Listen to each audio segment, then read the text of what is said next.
नमस्कार, उत्तराखंड प्राइम देख रहे हैं आप और आपके साथ मैं हूं कौशल सेठ। बुलेटिन की शुरुआत करेंगे इस वक्त की बड़ी खबर के साथ। हल्द्वानी से इस वक्त एक बड़ी खबर आ रही है जहां बाघ ने एक महिला पर हमला किया है और इस हमले में महिला की मौत हो गई है। तो बड़ी खबर हल्द्वानी से आपको बता रहे हैं, बाघ के हमले में महिला की मौत हो गई है। जंगल में घास लेने गई थी ये महिला, जिसको बाघ ने अपना शिकार बनाया है। अब वन विभाग की टीम मौके पर पहुंच गई है। काठगोदाम के पास सोनकोट गांव की ये घटना है और अंकित शाह हमारे संवाददाता इस खबर पर ज्यादा जानकारी के साथ जुड़ गए हैं। अंकित, अब जिस तरह से बाघ के हमले में महिला की मौत हुई है, वन विभाग की टीम मौके पर पहुंची है, किस तरह से अब ये जो टीम है काम कर रही है, क्योंकि बाघ उसी इलाके में हो सकता है, ऐसी भी आशंका होगी। देखिए कौशल, आपको बता दें कि जिस तरह से हल्द्वानी में के शहरों में लगातार जंगली जानवरों की दहशत बनी हुई है, वहीं आज काठगोदाम के सोनकोट गांव में एक महिला की मौत हो गई है बाघ के हमले से। 58 साल की महिला थी और बताया जा रहा है घास काटने गई थी, उस दौरान बाघ ने हमला करा और उसके बाद इनकी मृत्यु हो गई है। फिलहाल वहां पर वन विभाग की टीम और पुलिस विभाग की टीम वहां पर मौजूद है और जितने भी लोग हैं उनका साफ तौर पर यही कहना है कि वन विभाग की जो टीम है वो गश्त नहीं बढ़ा रही है। यही वजह है कि बाघ का आतंक लगातार बरकरार है और ये आपने सही कहा है कि वहां पर लेपर्ड्स अभी भी हो सकता है क्योंकि उसी क्षेत्र में है, लेकिन फिलहाल अभी वहां पर जो प्रशासन है पूरी तरह से वहां पर अलर्ट है। कौशल, बहुत शुक्रिया अंकित आपका तमाम जानकारी के लिए। तो बड़ी खबर आपको हल्द्वानी से बता रहे हैं, बाघ ने एक महिला पर हमला किया है जिसमें उसकी मौत हो गई है। भारत के साथ नेपाल के रिश्ते इन दिनों कुछ ठीक नहीं है। दरअसल नेपाल ने पिथौरागढ़ स्थित भारत के 3 हिस्सों को अपना बता दिया है, जिसको लेकर विवाद पैदा हो गया और इसी बॉर्डर पर मौजूदा स्थिति जानने के लिए एबीपी गंगा के उत्तराखंड से ब्यूरो चीफ अजीत सिंह राठी पिथौरागढ़ स्थित भारत नेपाल बॉर्डर पर पहुंचे हैं। इस दौरान उन्होंने मौजूदा हालात का जायजा लिया। मैं इस समय धारचूला में हूँ और धारचूला में भी उस जगह हूँ जहाँ पर ये झूला पुल है जो नेपाल के दारचूला को धारचूला से जोड़ता है। यानी धारचूला भारत का हिस्सा और दारचूला नेपाल का। दारचूला एक डिस्ट्रिक्ट है जो नेपाल का डिस्ट्रिक्ट है, जो हमारे पिथौरागढ़ डिस्ट्रिक्ट से लगा हुआ है और ये महाकाली नदी है। इस नदी का आप वेग देख सकते हैं, ये सरहद है दोनों देशों की और सामने आपको दिखाई पड़ रहा होगा कि ये जो नेपाल का एक छोटा कस्बा, छोटा शहर है, तो ये आप देख रहे होंगे किस तरह से वहाँ पर मतलब ऐसा नहीं लगता कि ये 2 देशों के हिस्से हो सकते हैं। ऐसा लगता है कि बिल्कुल ये एक ही देश है, एक ही मतलब यहाँ कोई सरहद नहीं है और नदियाँ अपने वेग से बह रही है, तो उसका कोई डिमार्केशन नहीं है। ये नदी वही नदी है, महाकाली नदी जिसको हम बोलते हैं, जो सुगोली संधि में ये तय हुआ था जब अंग्रेज़ों और गोरखा लोगों के बीच जो लड़ाई हुई और जिसमें गोरखा पराजित हुए, तो ये तय हुआ था कि महाकाली नदी भारत और नेपाल की सीमा होगी। और उस समय से तो कोई विवाद नहीं हुआ, क्योंकि ये विवाद शुरू हुआ जब नेपाल में जो नेपाल नरेश थे उनकी मृत्यु हो गई और उनकी मृत्यु के बाद जो वहाँ राजशाही ख़त्म हुई, क्योंकि ये माना जाता है कि बहुत पुराने समय से राजशाही प्रो इंडिया रहती थी। तो प्रो इंडिया रहने के बाद राजशाही के, तो भारत को इस तरह की जो चाइना जिस तरह से हरकतें कर रहा है उस तरह की चीज़ों का सामना नहीं करना पड़ता था। और लेकिन राजशाही के आगे जब चीज़ें बदली और प्रचंड कमल दहल प्रधानमंत्री बने, तो ये जो हमारा मित्र देश था, मित्र नहीं पारिवारिक दोस्त था नेपाल हमारा, और आज की परिस्थितियां जैसे बदली हुई है ऐसा कहना बड़ा मुश्किल हो रहा है, संकोच भी होता है। लेकिन प्रचंड कमल दहल के बाद वहाँ परिस्थितियाँ बदलनी शुरू हो गई और वहाँ की गवर्नमेंट जो है वो प्रो चीन होने लगी। तो प्रचंड कमल दहल ने शुरुआत की और उससे पहले जब तक राजशाही यहाँ थी तो वो प्रो इंडिया होती थी और इंडिया की पारिवारिक मित्र नेपाल होता था। आज भी लाखों लोग नेपाल के जो भारत में काम करते हैं, और भारत में ही नहीं उत्तराखंड में लाखों नेपाली काम करते हैं और अपना कारोबार करते हैं, अपना व्यापार करते हैं, अपनी आजीविका चलाते हैं। ये जैसा मैंने अभी जिक्र भी किया कि धारचूला एक ऐसा कस्बा है कि यहाँ से धारचूला और पिथौरागढ़ से तमाम कारोबार इस नेपाल के इस हिस्से का है जो महाकाली नदी से लगा हुआ है। अगर यहाँ से जो ज़रूरी सामान ना जाए तो उधर भूखे मरने की नौबत आ सकती है। लेकिन फिर भी ये विवाद है, चूँकि वहाँ अब इस समय कम्युनिस्ट सरकार है और वो कम्युनिस्ट सरकार अपने हिसाब से चीन के साथ खड़ी हो गई है और तभी उन्होंने अपनी पार्लियामेंट में एक नक्शा पास करके लिम्पिया लेक, धारचूला और लिम्पिया लेक और लिपू लेक और इसको काला पानी, इन सभी को अपने नक्शे में उन्होंने दर्शा दिया है। ये पार्लियामेंट से, उनकी प्रतिनिधि सभा से पास हो गया है और उसके बाद ये तनाव हो रहा है। तो अभी देखना यही है कि जो पहला डिमार्केशन था, जो पहले से चीज़ें तय हो गई थी, नेपाल उसको मानता है या अपनी जिद पर अड़ा रहता है, या चाइना अगला कदम क्या उठाता है। क्योंकि गलवान वैली के बाद नेपाल को सपोर्ट करने के लिए चाइना में तेज़ी से काम हुआ है। अपने सहयोगी कैमरामैन प्रमोद वाजपेयी के साथ नेपाल बॉर्डर से एबीपी गंगा के लिए अजीत सिंह राठी। तो आपको दिखाया एबीपी गंगा के जो उत्तराखंड से ब्यूरो चीफ हैं, वो पिथौरागढ़ और नेपाल के उस सीमा पर पहुंचे जहां पर वो गांव बसे हुए हैं। काला जो महाकाली नदी है उसके एक छोर पर भारत है और दूसरे छोर पर एक नेपाल का गांव है। आगे बढ़ते, काला पानी को लेकर नेपाल की जिद अब इतनी बढ़ गई है कि उनके एफएम में भारत विरोधी गाने तक चलने लगे हैं। ऐसे में नेपाल से लगते उत्तराखंड के पिथौरागढ़ के लोगों में गुस्सा है। लोगों का कहना है कि नेपाल के साथ हिंदुस्तान का रोटी बेटी वाला रिश्ता है। ऐसे में नेपाल को ये सब नहीं करना चाहिए। दरअसल चीन के उकसावे में आकर नेपाल की सरकार ने भारत के 3 हिस्सों को अपना बताया है। नेपाल की इस हिमाकत के बाद अब सीमावर्ती इलाकों में चौकसी बढ़ा दी गई है।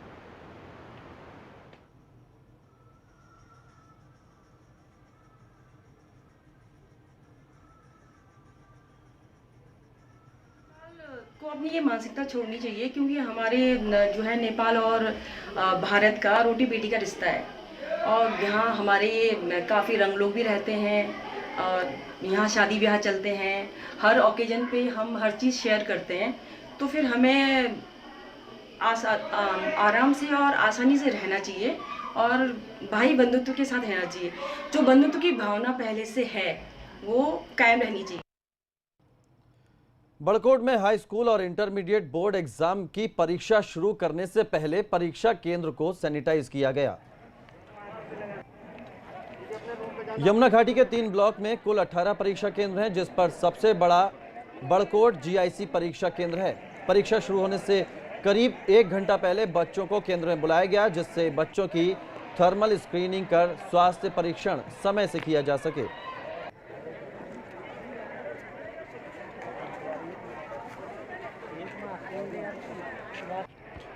तो तस्वीरें हम आपको दिखा रहे हैं। ये जो छात्र हैं परीक्षा केंद्रों पर पहुंचे हैं, किस तरह की व्यवस्था है। सबके हाथों को सैनिटाइज किया जा रहा है। मास्क लगाए हुए सभी बच्चे आपको दिखाई दे रहे होंगे और परीक्षा केंद्रों को इससे पहले सैनिटाइज किया जा चुका है। सुरक्षा के साथ बोर्ड की ये परीक्षाएं हैं। ये वो परीक्षाएं हैं जो रह गई थी।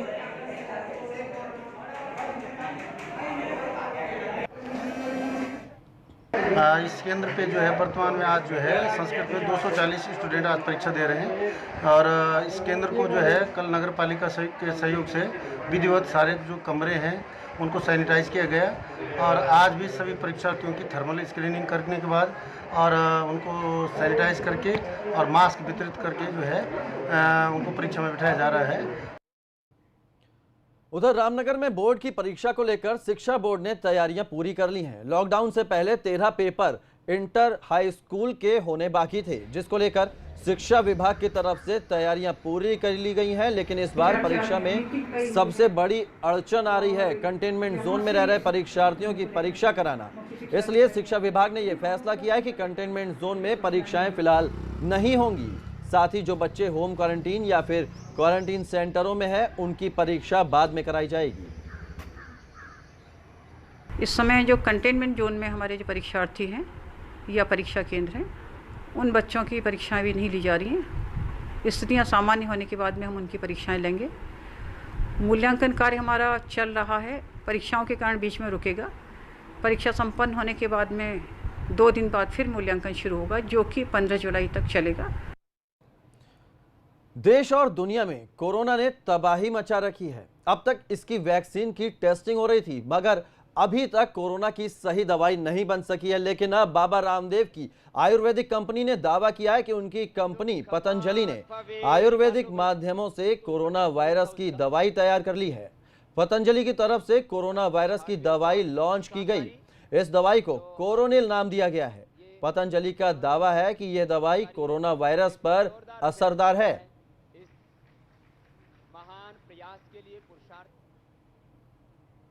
100 लोगों के ऊपर ये क्लिनिकल कंट्रोल स्टडी की गई, 95 रोगियों ने उसमें भाग लिया। सबसे बड़ी बात ये थी 3 दिन के अंदर 69% रोगी उसमें रिकवर हो गए, अर्थात पॉजिटिव से नेगेटिव हो गए।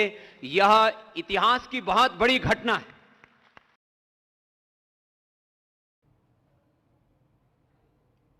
आगे बढ़ते हैं। हेमकुंड साहिब की ताजी तस्वीर एक बार फिर सामने आई है। दुनिया की सबसे ऊंचाई पर स्थित सिखों का पवित्र गुरुद्वारा श्री हेमकुंड साहिब की यात्रा इस बार भी कोरोना की भेंट चढ़ चुकी है। इस बार कोरोना के चलते हेमकुंड साहिब के कपाट नहीं खुल सके हैं। दुनिया के सबसे ऊंचाई पर सिखों का प्रसिद्ध गुरुद्वारा श्री हेमकुंड साहिब की यात्रा इस बार कोरोना के चलते मुश्किल लग रही है। वहीं हेमकुंड साहिब में इस बार अब तक तैयारियां शुरू नहीं हो पाई हैं। हेमकुंड साहिब में अभी भी काफ़ी बर्फ जमी हुई है। पवित्र सरोवर में भी अब तक बर्फ जमी हुई है और ये एक्सक्लूसिव तस्वीरें एबीपी गंगा पर हम आपको दिखा रहे हैं। हेमकुंड साहिब की जहां चारों तरफ बर्फ ही बर्फ नजर आ रही है और इसके चलते इस बार हेमकुंड साहिब की यात्रा शुरू नहीं हो सकी है।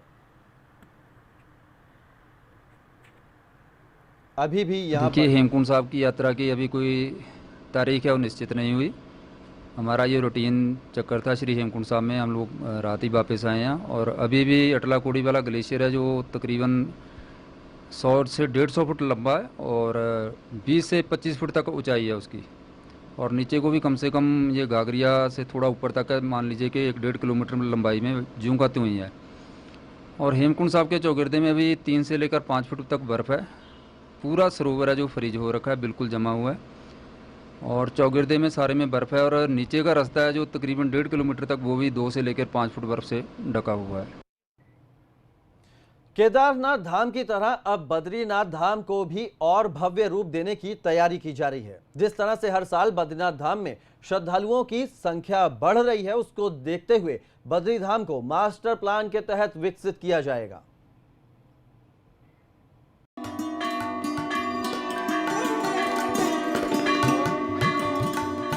केदारनाथपुरी की ही तरह अब बद्रीनाथ धाम में भी टाउनशिप के निर्माण की योजना पर काम चल रहा है। इसके लिए पर्यटन विभाग ने कंसल्टेंसी के माध्यम से मास्टर प्लान तैयार कर लिया है।